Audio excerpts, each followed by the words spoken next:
Ang natural. Yung pan, amot doon ka lang babuhay.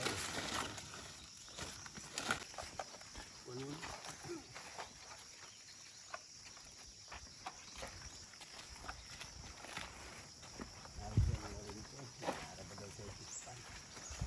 Ay, sa dito.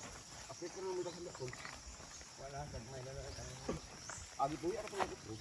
Hadis na natin. Briefing nila daw. Kasako ko lang suminto. Matabangag. Kanatan na, nasa. Hello mga ka-agri. Ito na yung ibang niyog na itatanim ko dito sa lugar namin. Hindi ito makadiretso dahil sa yung kalsada dito. May ano pa dito sa loob. Yung ano dito hindi pwede madaanan dahil malalim at saka maputik. Kasi umulan nung nakaraang araw, saka hindi siya pwede daanan. Hanggang dito lang. Ito kinuha ko na doon sa yung kabilang lupa ko.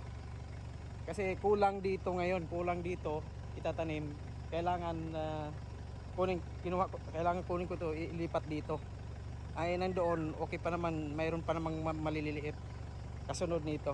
Ito mahaba na kasi at saka kulang pa dito yung sa lugar ko. Doon itatanim.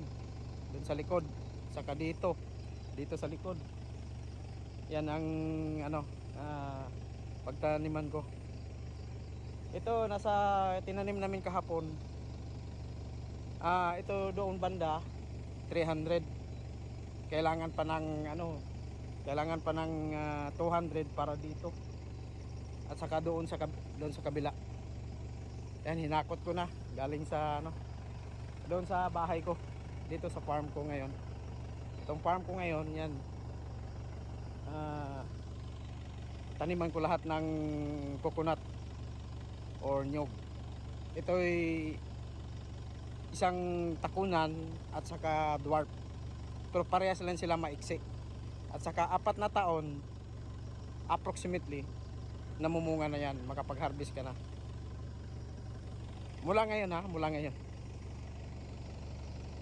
Ito. Dito dyan. Iyan ko dyan.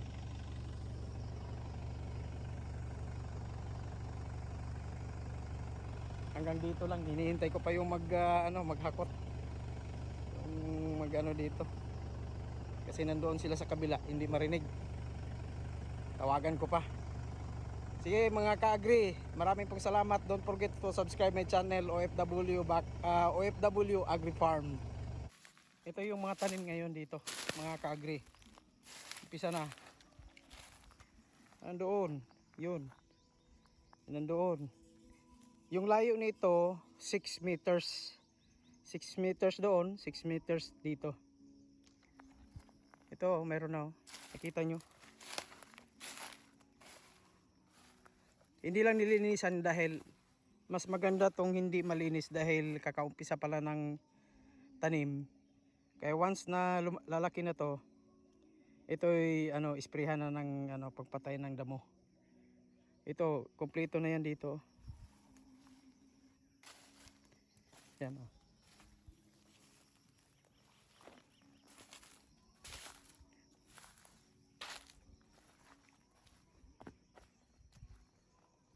Yan, diretso-diretso yan.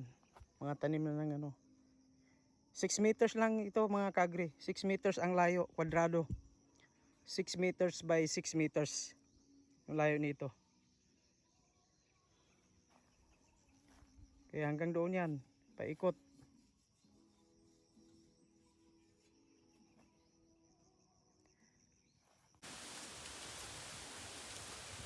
Dito para